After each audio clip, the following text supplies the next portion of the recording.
Let's do it. Okay. Santi? Andy, recording? Andy is recording.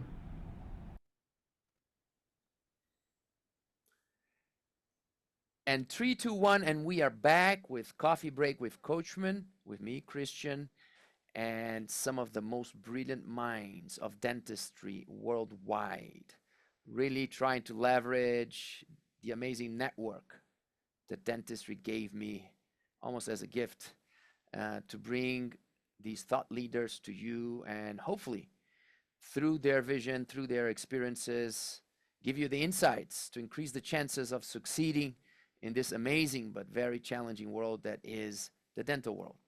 And today we have one of our main mentors, one of my main mentors. Actually, I would say the mentor of my main mentor. My main mentor is my father in dentistry. He's also a dentist. And since I was young, starting in dentistry, he told me my main mentor is Dr. Rick Roblee. And here I am with Rick. We were able to reconnect after many years. After when I first heard about you, Rick, was around 1993, 1994. My father, recently coming back from US at that time, very few Brazilians would go to US on congresses, and he was coming back with your book. Mhm. And he told me, I was on first year of dental school. He told me, this book will change dentistry, and this is my dental Bible. My father ended up translating the whole book into Portuguese and building his whole philosophy based on your book, Rick Roblee, um, dental facial, interdisciplinary therapy. For me, as I started to lecture, I always mention you as the father of interdisciplinary modern dentistry. That's my vision. That's my perspective. And I always referred to you as the one who allowed my dad to build one of the most successful interdisciplinary practices in Brazil. And as you know, dentistry in Brazil became very evolved. And my father is still running one of the most successful interdisciplinary practices there. And everything we do over there in Brazil is based on that book. And I tell my students still today, if you read that book, it looks like it was written 5 years ago, not 30 years ago. It's unbelievable how pioneering and visionary your book was. So for me, it's a great honor to have you, and I'm sure that our listeners will learn insights that will change forever their perspective in dentistry. Basically, what I want to talk here is about what means modern dentistry, what means ideal dentistry, what is ideal dentistry, what means moving towards ideal in your perspective. So to start, I want you just, and we're going to go back in time and discuss your journey and the phases and many techniques and tools and treatments and so on. But I want to start with this question to you. What means ideal dentistry today for you? Thank you, Coachman, and it's so nice to be with you, Christian. This is truly an honor, and I love the story about how we connected. And just a little side note, I remember the first time I lectured in Brazil was sometime in the 90s, and I had heard about you from several people. You got to see this new star. He's on fire. And then I heard that Christian Coachman was looking for me because he said I was one of his main mentors, and I hadn't even met you. So, and then we connected, and it's been a great relationship ever since. So, and you're the That's caretaker for interdisciplinary dentistry going forward, especially in the dawn of digital and now AI. I'm so excited to see what you're going to do on AI. But as far as dentistry and having been in this a while, hopefully at a high level, my philosophies have changed a lot. And especially what I see now, I look at things differently. And, in fact, I look at teeth, and this is something I think that's really important because I think dentistry and medicine, we're all trained to treat symptoms. Okay. Mm-hmm. And the bottom line is we need to figure out why things are not right. Okay. And I look at teeth now, even in malocclusion, I'm an orthodontist. I look at a malocclusion. I don't look at the teeth as the problem. I look at them as symptoms because teeth are along for the ride. They're victims. Mm-hmm. They are victims. They're where they're supposed to be. They're broken down for different reasons. We need to figure out why they're in that relationship. Okay. Too often, all of us in dentistry jump in and treat teeth. Okay. And really, they're victims. And so this is where, especially the new approach, what we call Be Well for airway and overall health, has changed radically. I never dreamed that we'd be treating and helping people with major underlying health issues, improving the quality and quantity of their life. And oh yeah, making them radically more beautiful at the same time. It's, I have to pinch myself all the time. But this is where, when comprehensive dentistry, state of the art today is to treat the right problems. And when it comes to malocclusions and what we do, the problem's not that they have too many teeth. We know that, from our studies with our ancestors, we didn't have this. It's the problem is epigenetics and how we're changing. And those same changes, epigenetic in the skeletal base that we work in, okay, leads to other more important health issues. And so this has really been a great segue into it.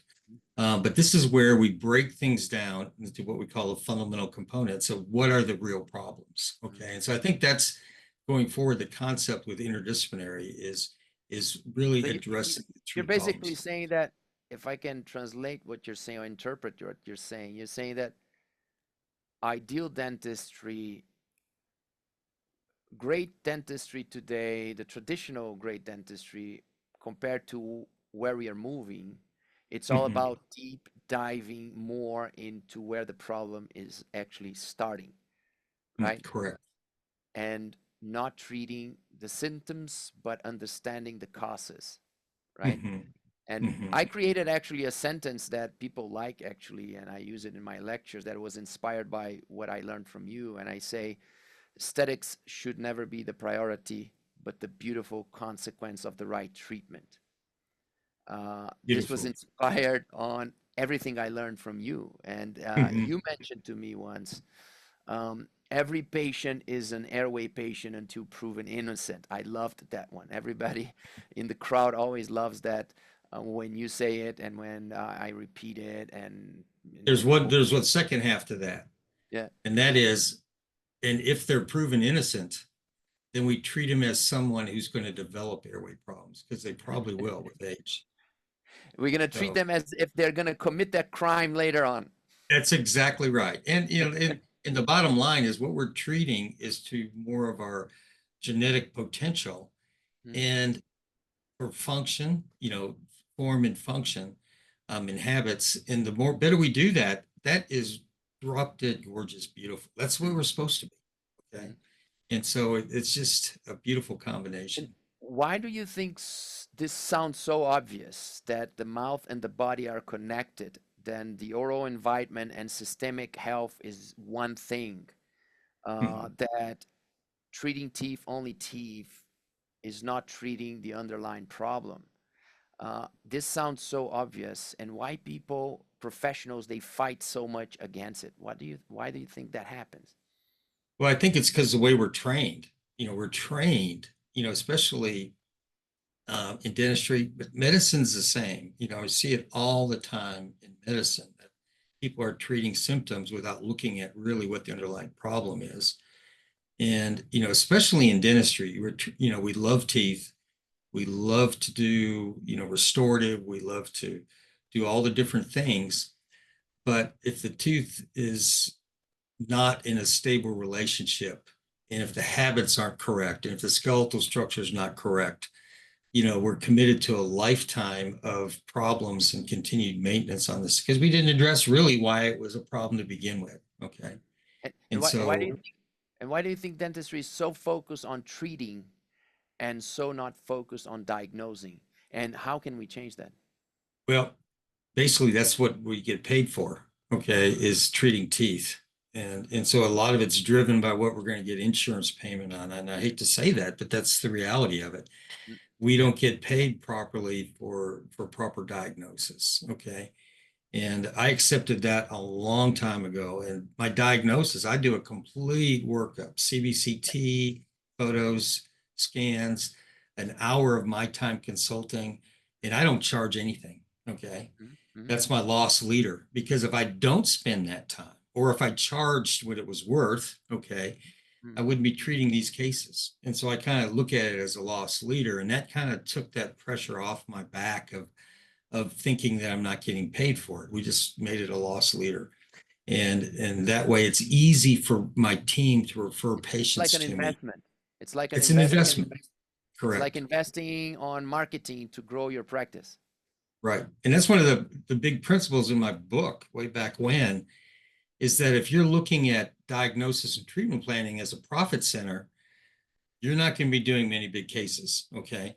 Because you're not going to get them. And so we actually have an agreement, me and my team and the other specialists, where if we charge anything, it's dirt cheap. We don't want anything to get in the way for me getting the patient to another team member to do what we call dental facial counseling. That's going to do a deeper dive and reiterate what we've already talked about and support what we're talking about. It's Mhm. progressive with each different team member, needs to be educating the patient on the same wavelength. But if we start getting, hunkered down saying, well, I'm not getting paid for that, well, then you're not going Mhm. to, the cases are going to be relatively few. Mhm. And you have a successful practice, so it gives hope to all of us out there to believe that there is a way to have a great lifestyle by doing ideal modern dentistry, comprehensive dentistry, right? Absolutely. Hmm. Investing in Hmm. diagnosis can provide you with a good financially healthy dental practice. Hmm. Absolutely. Yeah. I've done that since day one and, And and and it's worked well. you mentioned that your philosophy changed a lot with time, of course, but you had this idea or this passion for comprehensive care since '93 when you wrote your book. Uh, Hmm. and you were probably like 30 something. I don't know. You were super Yeah. young then. It's 34, I think. Yeah. So, well, And yeah, go ahead. well, I was going to say, that's why, I practiced restorative dentistry at a high level, and lectured internationally on restorative dentistry. And then I decided, and I was already teaching in some pros and stuff like that. So I wanted to specialize. And I thought, yeah, I could go into pros, which I love. I did all my own lab work and everything else. I thought, where can I make the biggest difference? And that was orthodontics, because the best cases I had done up until that point were cases where I worked with an orthodontist that actually listened to me Hmm. and learned from me, and together I learned from them. And those were my best cases, from a restorative standpoint. And so I decided to go into ortho, and that's really where the interdisciplinary, and we had a team in Dallas that was amazing. Pat Allen, Tom Wilson, Frank Higginbottom, me, Larry Wolfer, all these amazing people, and everything we did worked. And then when I graduated from ortho, decided to move back to Fayetteville, Arkansas, which is home for us. Hmm. We didn't have an interspray team. And so that's why I wrote the book. That Hmm. was my kind of my how-to to Uh-huh. myself and to my team on Uh-huh. how we can establish something where there was nothing significant except for some amazing dentists that weren't working together. Okay. So Now, that's how the book all came about. uh-huh. Now, we here at the DSD Planning Center, of course, we receive hundreds of cases from dentists from all over the world, and our job is to try to help them treatment plan better. That's Hmm. our main job here, to try to help them make better decisions, right? Hmm. Using technology and using our collective intelligence and interdisciplinary expertise, giving insights, reports, and trying to make dentists make better decisions. And I don't know if you agree here, but from our empirical experience, right? There's no scientific research on this, but from our experience here, usually 2/3 of the restorative cases could benefit from ortho before restorations. Do you see similar numbers or different numbers? Absolutely. Yeah. Absolutely. Mhm. Yeah. And so that brings me to another sentence that I shared, and I want your opinion. And people went crazy. It really went viral. I was not expecting. I posted this a few months ago, and I said, "It's easier to sell the wrong dentistry than it is to perform the right dentistry." And that first impression about this sentence.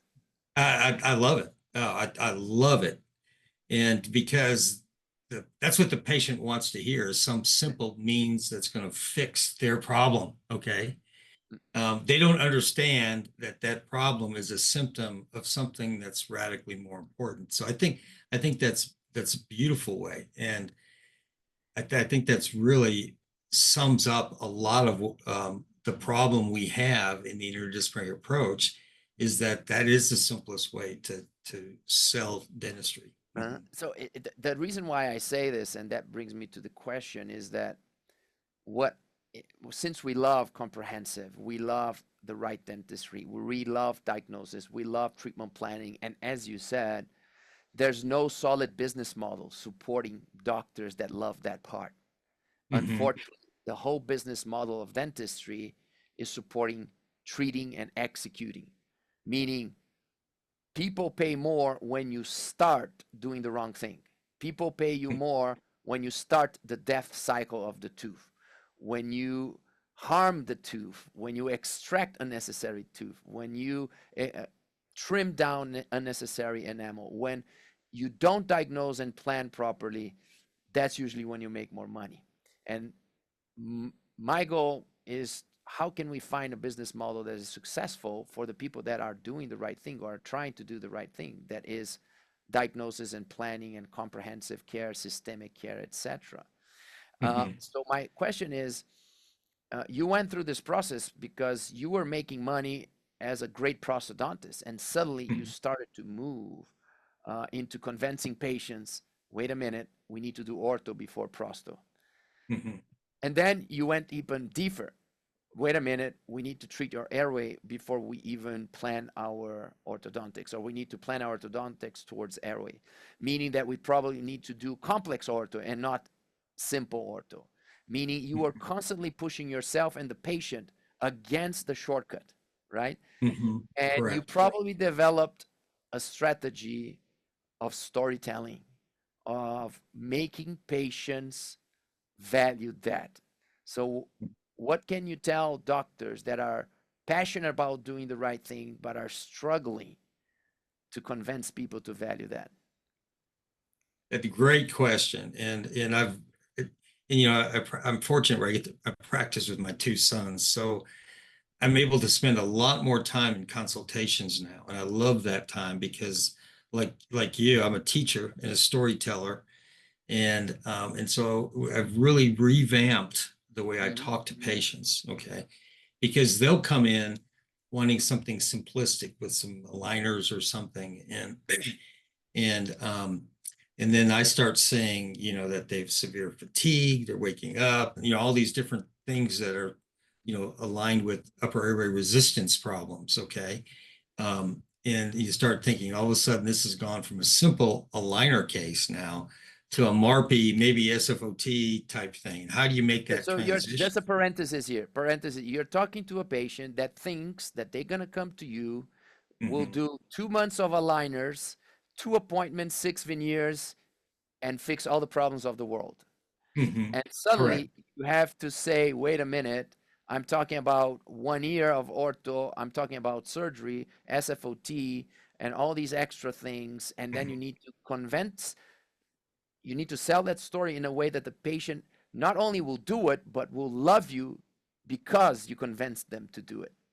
Correct. Okay, so I'm going to tell you a few of my lines like you have That's that have worked for me. And because you're right, they're expecting something simplistic. They don't want to hear the complex stuff. And they don't really know they have these potential medical problems. Yeah. Okay. And so the first thing I do when I sit down, I welcome them and say a little bit about them. And I say, you know what, we've been doing this for a long time, and we kind of look at dental problems differently. Okay. Hmm. We look at them not as the problem, but we look at them as symptoms of other problems. Okay. And so I'm going to be asking you a lot of questions that may not seem like they're part of dentistry. In fact, you probably didn't even answer them correctly on the form because you didn't think that that was something important, but it Hmm. is. And so, what we look at teeth as along for the ride, Hmm. and they're in the position, relationship, malocclusions for other reasons that aren't dental problems. And those other problems can lead to significant health and quality of life issues. Okay. So we want to give you the opportunity to get the best of all worlds. Okay. Hmm. Hmm. And so with that in mind, if I had a magic wand, what would you have me do for you? Okay. And what would you have me accomplish? And then they'll say, well, I want my teeth straight or whatever. Or you know what? My dentist did tell me, that I'm clenching my teeth and I'm waking up, I'm fatigued, and start opening that. So that, that's kind of how I open it. Yeah. And I do a deep dive. And especially when it comes to overall health issues, a lot of times, if you handle it right, it's, I frequently people will break down in tears Hmm. because for the first time, somebody's looking at these symptoms and not Yes. thinking they're crazy. Okay. Yes. And they all of a sudden their problems are legitimate. Okay. And so I storytell and walk them through why I do explain and I teach just like you do. But the other thing I do that I think is really good, and I said, you came in here to get your lower front teeth straight. We can do that. That's an option. Okay. And, just some aligners, maybe a little bit of polishing, and we can have you in and out in 9 months. And that's an option. But I'm not doing my job if I don't show you what else can be done. And let me tell you something, the most profitable thing I can do to help you is that easy case. Okay. Hmm. I'm not trying to talk you into something because I'm trying to do more work for you. Hmm. The only reason I'm doing that is because I want to be the best healthcare professional I can for you. But if you want me to do the basic stuff, I can do that as long as you understand what you're Hmm. saying. No, I The kind of conscious. defuse the Uh, situation like that. uh It really I seems love to work. that. Mhm. I love that you upfront you tell the patient that if you decide to do the right thing, I'm gonna be happier, but I'm probably gonna make less money.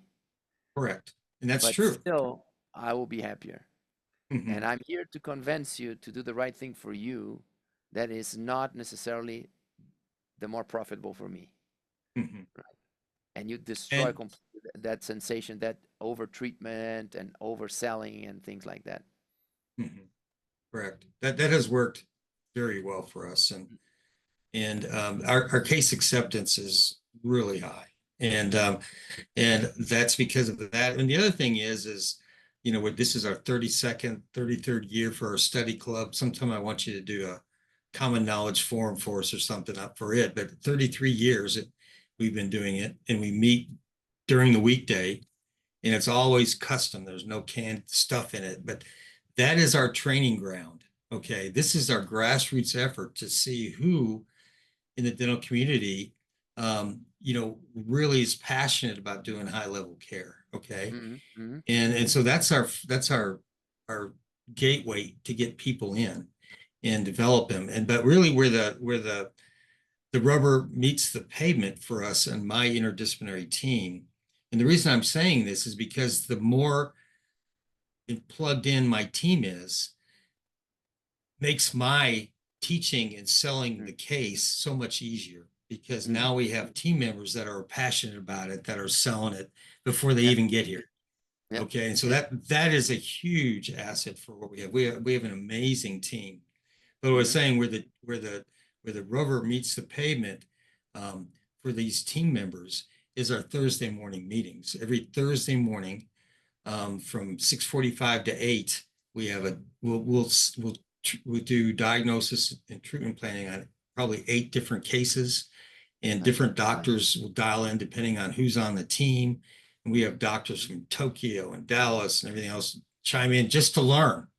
And it's cases that are in treatment at certain snippets, and it's a very powerful Hmm.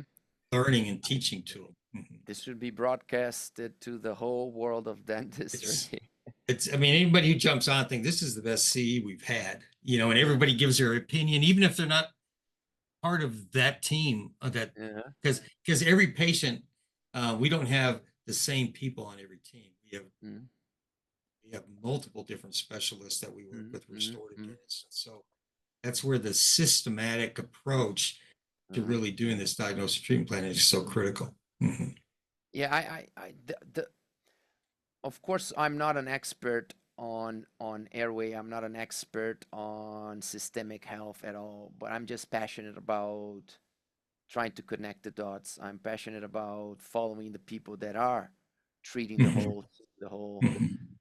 the big picture physicians, the big picture dentists, or as I call the super generalists, and how Mhm. we have an excess of super specialists and a lack of super generalists.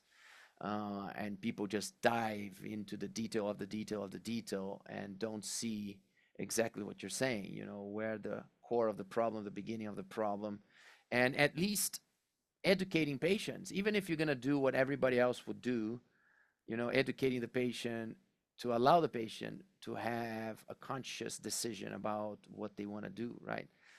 Moving the patient from that easy, superficial, instant gratification. That is the problem of humankind in so many areas, right?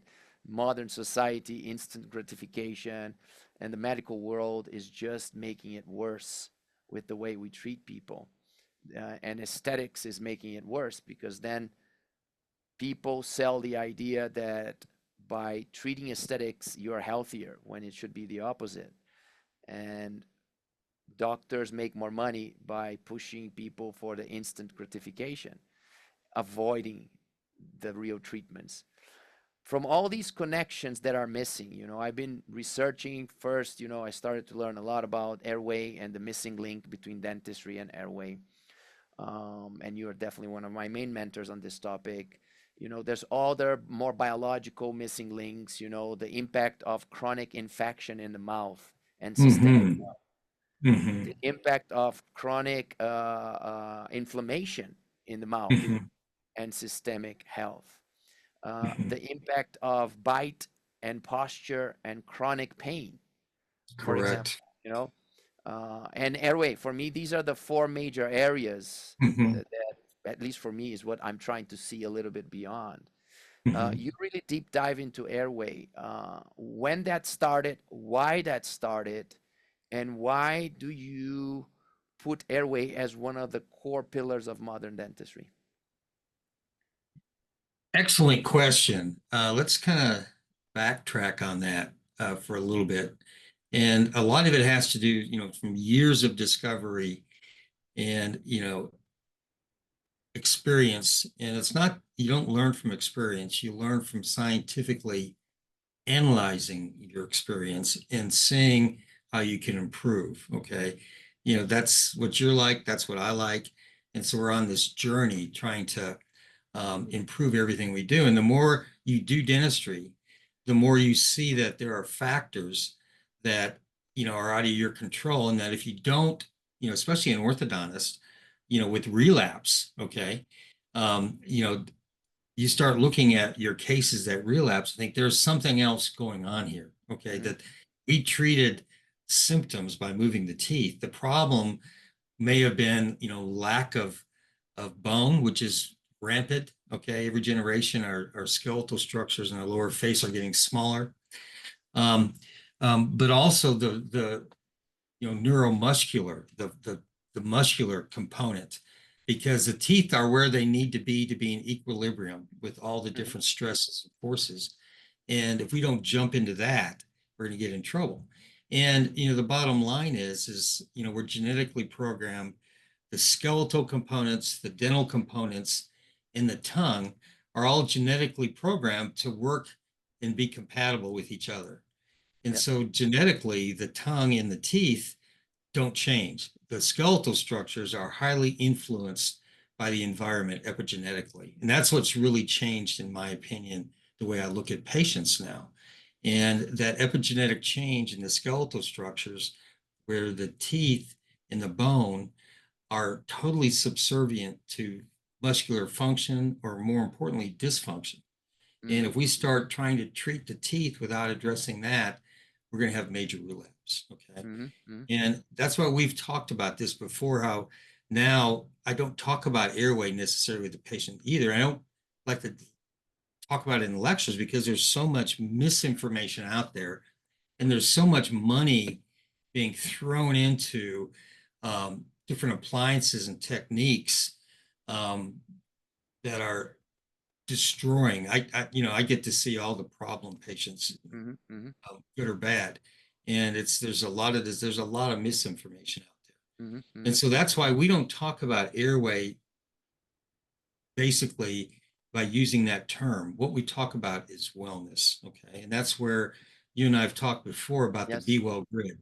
Yeah. And this is really important. And it hits on when I'm trying to educate dentists, it hits home with the patients. Okay. And what the Be Well concept is, and I'm really proud of it because it really just hammers with the question you're asking home and going into the future, is we are all driven and motivated by beauty and aesthetics.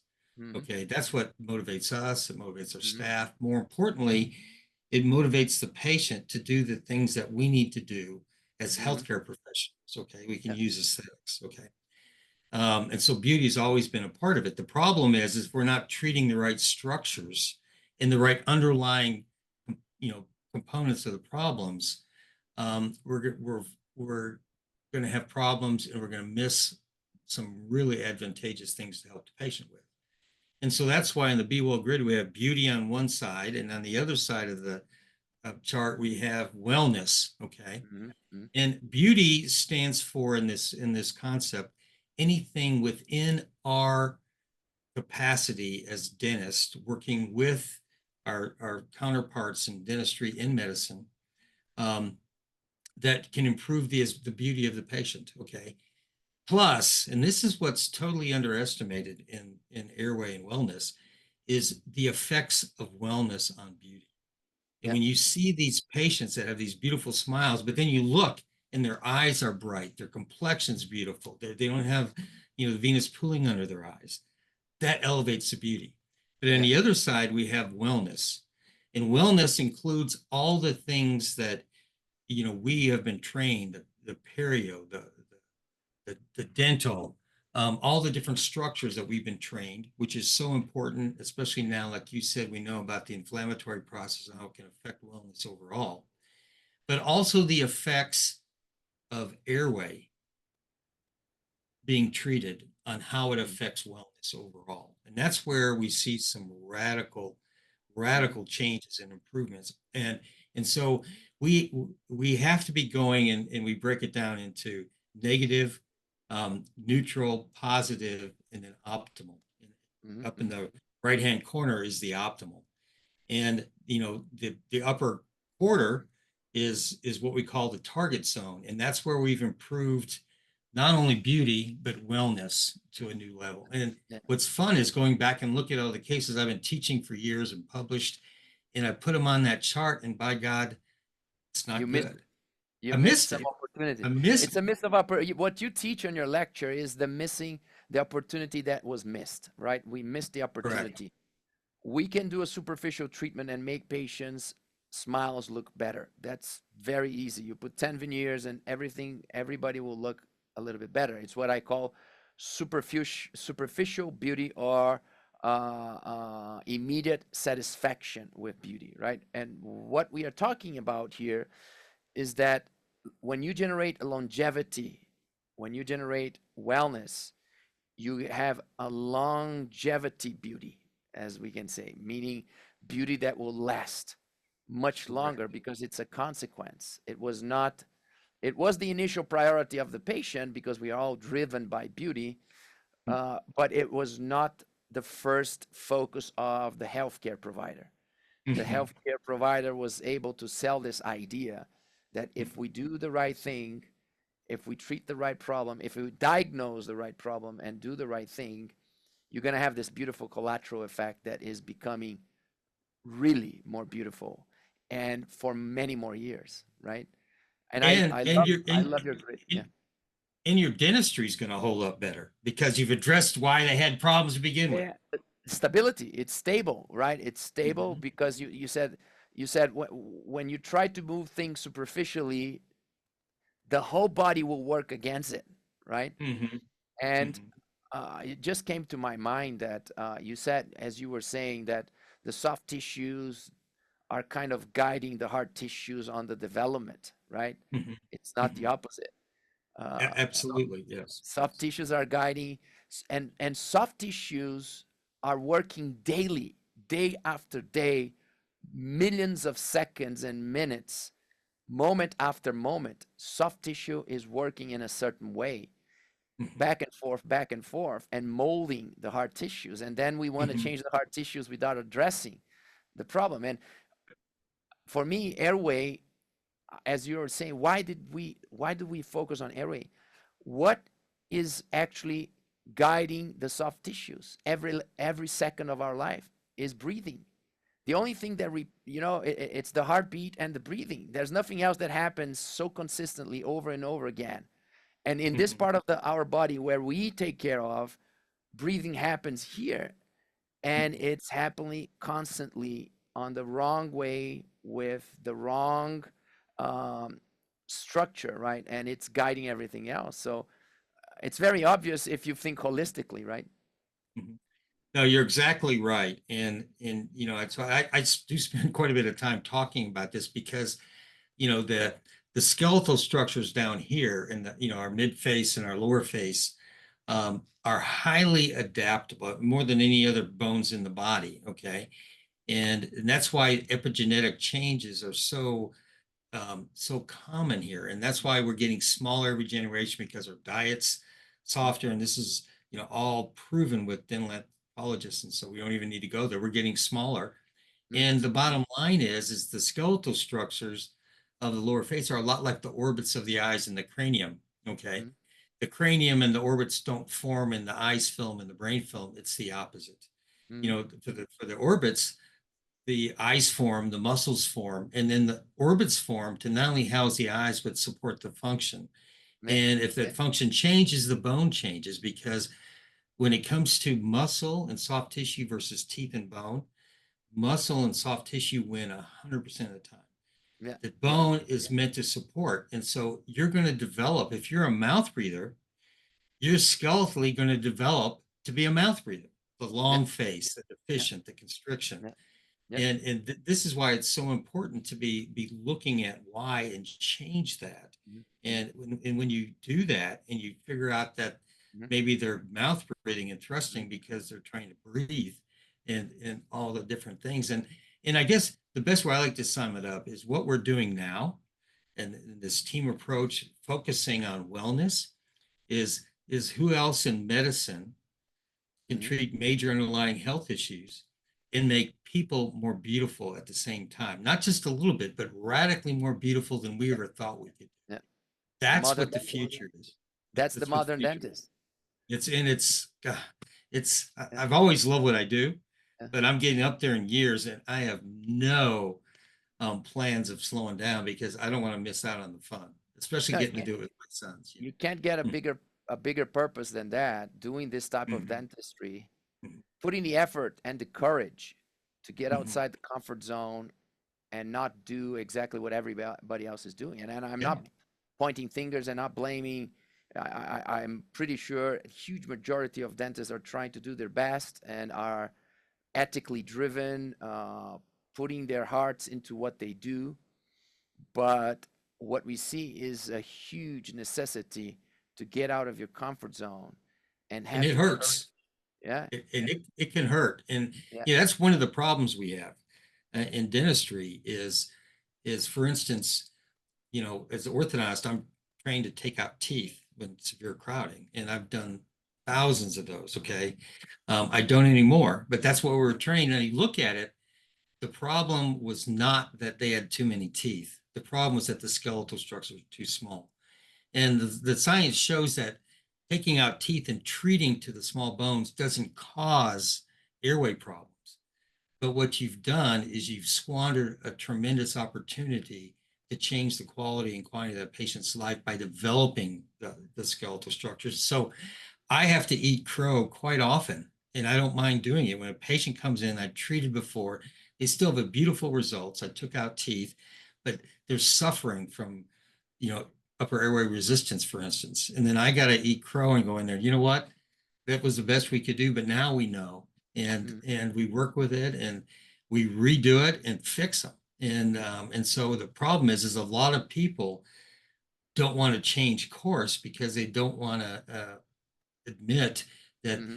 what they made their career on before now was not the right path. And that's Yeah. hard. That's that is the challenge, That's a to have challenge. this humbleness and this strength and this confidence on the evolutionary process, to be Mhm, able to look back and say, I did my best, but now I can do better, right? mhm, And usually that happens a lot with speakers and teachers, because they mhm, put so much energy developing a philosophy, developing a protocol, developing a technique, and they wrote articles and they did research to prove their idea.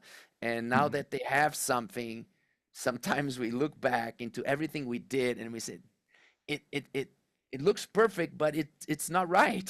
No, It's not no, right. And no. you have to kind of have this beginner's mind, right? And not be Yeah. it's the ego. You have to detach from what you did and say, let's just move forward. Let's Mhm. evolve. Mhm.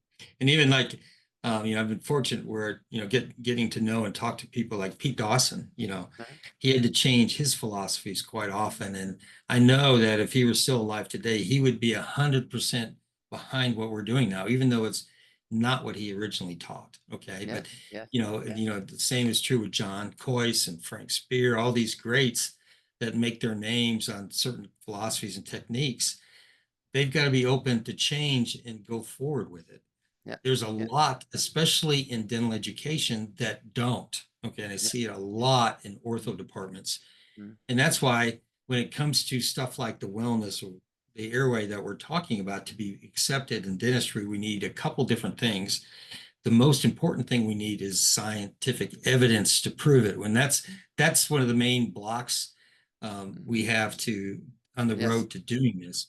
Mm. But sad, we not only need evidence, but it's going to take a few funerals too, okay, Yes. to open the gates to where we can Mhm. really do this consistently. Yes. But everything that is proven now, scientifically proven now, was not proven a while back, right? So Correct. the same way we need to filter, we need to believe in science, and we need to prove ideas. We also need to be open to explore things that are not proven, and be courageous to go against criticism and people that are conservative, people that don't want to hear the new. On the other hand, another question that I have to you, because we know that that happens in human history over and over again. You have a new idea, a few visionaries are trying to bring a new perception into something. You have everybody going against, but if these pioneers are strong enough, the idea persists, a couple more people join, you start to see results. Maybe not scientifically proven results, but clinical results. More people join the movement, but then comes the moment where the story becomes good enough that opportunistic people jump in, charlatans jump in, people Hmm. that decide to Oh, say that they found a solution for everything. And I believe that airway dentistry is at that moment now, where very serious people did absolutely. very hard work to get to this point, and now suddenly everybody wants to talk about it, everybody wants to teach, everybody has a perfect device that solves all the problems. How do you see this moment in airway dentistry now, and how can people filter? Well, I think your introduction to the question was perfect. Okay, in that it's come to a certain degree. Now we have people jumping on, lots of charlatans, lots of money. Okay, and there are all Yes. these magic devices that you can learn on a weekend course that the orthodontist just won't do that are going to fix these problems. Mm. Well, if something sounds too good to be true, it is, okay? And so this is where we're having a lot of different issues, and why, especially in the big meetings like the Restorative Academy and the Aesthetic Academy that we both participate in. It's, you have to be real careful what you say because we don't have the evidence yet, and there's a lot of naysayers looking at it. But this is where, if you look at evidence-based dentistry, we live by that. And, it's a scientific, you have to have scientific evidence. Okay. The other side of it is you need to fulfill the patient's needs and preferences. That's why we work so hard doing everything with clear aligners and, doing aesthetic diastema control when we're doing MARPI so they don't get the bit, all these things to satisfy that.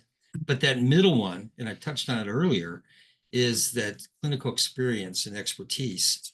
We can't underestimate that. And so what I try to do, and I know my sons do, just like when I first saw corticotomies, there's a radical procedure that I thought was going to be junk, but I was open-minded enough to take my surgeon to take the course, and I saw some things there that looked beautiful.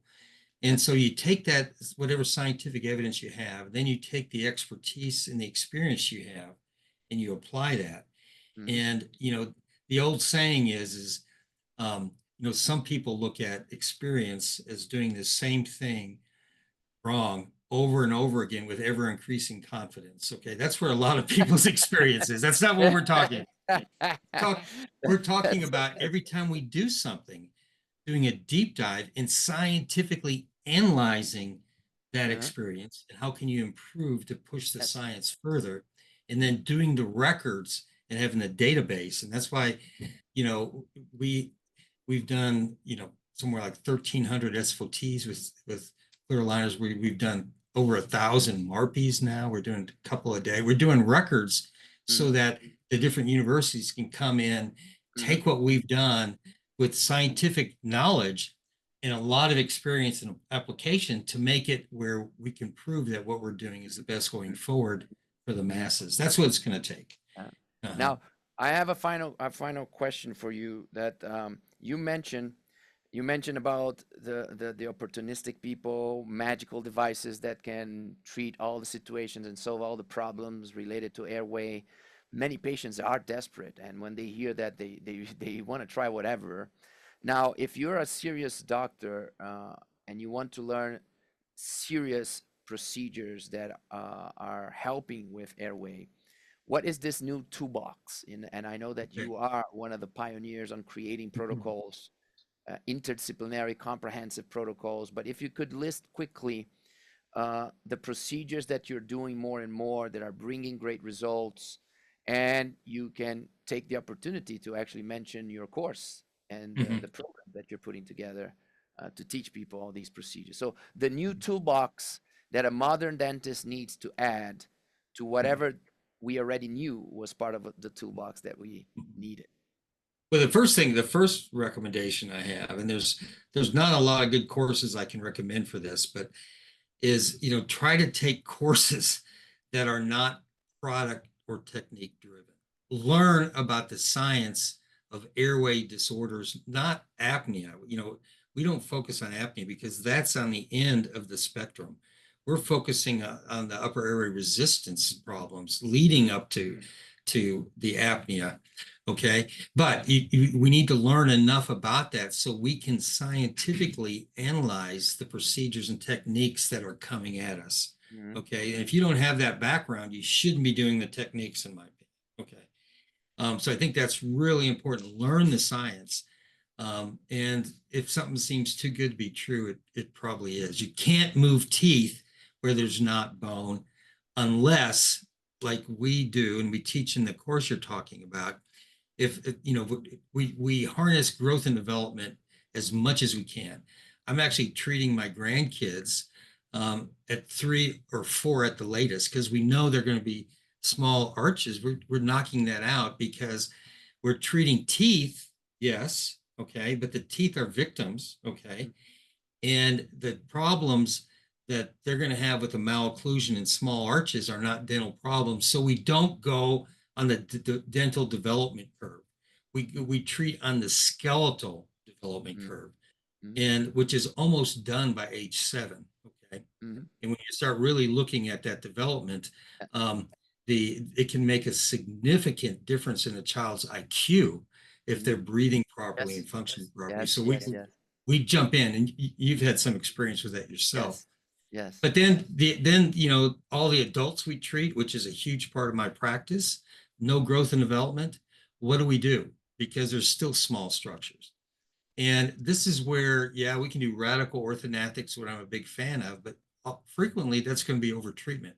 So what we do is we harness the body's natural repair process to grow bone and soft tissue in a healthy standpoint. Okay. And that's what the MARPE does. Okay. The bone borne skeletal expansion, and which has revolutionized our approach to not only health, but aesthetics. Okay. Mm-hmm. Mm-hmm. And so what we're doing is we're using sutural distraction osteogenesis to grow volumes of healthy bone and soft tissue, because the problem this patient has is lack of bone usually. Yeah. And the Yeah. same is true with SFOT, surgically facilitated orthodontic therapy with corticotomies. We're harnessing the body's natural repair process to grow bone and move teeth where there's no bone and improve the periodontal phenotype. And those two things, and that's what our course is about. It's an interdisciplinary team approach towards MARPE, SFOT, and clear aligners Mm-hmm. in dentistry. And we really promote the team concept, which goes along with how we first Yeah. introduced through my textbook. Mm-hmm. Is we want the orthodontist, we want the restorative dentist, and we want the surgeon all to be there together and learn. Because if you're doing a lot of airway dentistry, and this is what my restorative dentists will tell you, their restorative practices blew up when we started treating airway, because we're doing a lot of space opening and other things that are leading to just really amazingly good conservative intra-enamel restorative at the same time. And so we have to have the entire team there, because if I can get an orthodontist motivated, but if they don't have the surgeon, if they don't have the restorative dentist, it's going to fall apart. This The is a restorative great way. dentist. This is a great way for patients to filter if they have a dentist that is saying that they're gonna fix the airway problem in a non-interdisciplinary way, they're probably not gonna fix the airway problem. If they don't Mhm. have a natural interdisciplinary approach, Mhm. there's no way you can treat airway with magical devices. Right. And that goes back, again, from my textbook. You remember I differentiated inter from multi. Multi is Yeah, working with different disciplines. Inter is working between the different disciplines as one yeah, cohesive unit. But then there's the unidisciplinary, somebody trying to do it all on their own. yeah, yeah. And you're looking at somebody who drives himself crazy, is trying to stay up with all the different specialties and everything else. But the bottom Well, line is, I need to know enough about it so that I can do my part working with the right support. mhm, And mhm. and so, my recommendation is, don't try to be the superstar unidisciplinary dentist. Work with an interdisciplinary team where all of you are at the top of your game in those different specialized Be- parts. So we really promote become it a that way. become a superstar diagnostician, that for sure. Correct. and Correct. and and work with superstar specialists Correct. Absolutely. and join Absolutely. Rick's course, because it is the best course. There's so many names for this style. You call it airway dentistry, but I think it's beyond. It's modern dentistry. The name modern dentistry is too, modern is used so many different ways. It's too Mhm. cliche. People call physiologic dentistry, functional dentistry, biological dentistry, airway dentistry, wellness dentistry, modern dentistry is just the right dentistry. That's why I mentioned is the ideal dentistry, is the only dentistry that should exist. And hopefully in the future, more and more people will have the courage to join this movement. So we are over 1 hour, Rick. So I don't want to take more of your precious time, and I want you to give a final message for everybody listening here to us to inspire people to join us in this movement towards a more ideal, comprehensive dentistry. Yes, a couple different quick points. One is, as I said, when it comes to airway, learn the science, not the techniques first. It's critically important. Understand what we're trying to do, why structure, function, and behavior is so critical to the process, and our anthropological norms with that. Okay. And the other point that I want to make is think of teeth as being along for the ride in victims, and they are symptoms of other really more important problems, which is hard for dentists to swallow. Okay, no pun intended. Right. Um, and look at the teeth as the problems you're treating with the teeth as symptoms of other issues, and that's not only going to make your dentistry radically better and radically more beautiful, but you're going to have the opportunity to change the quality and quantity of those patients' lives like we never thought possible when we first got in dentistry. And it's so rewarding in all aspects. And so I think Dude, this is definitely going to be mainstay in the near future. But in the hopefully. meantime, you keep spreading the word and doing your storytelling to get the word out there. Okay. And It's just beautiful. It's just beautiful to mhm, listen to you and to learn from you. And I'm really happy that you're back full power on the mhm, international lecturing mhm, circuit. So I'm mhm. pretty sure we're gonna see each other soon somewhere, be able to brainstorm more, share, and learn more, and then hopefully come up with more ways to collaborate and work together because it's so beautiful to follow your steps and to be inspired by your work. And thank you, Christian, and you keep doing your amazing stuff. You're a great um, mouthpiece for all this and everything that we're talking about. So you please keep it up, okay? I will try my best. Thank you Okay. so much, everybody. Hope you Uh, enjoyed. thank you.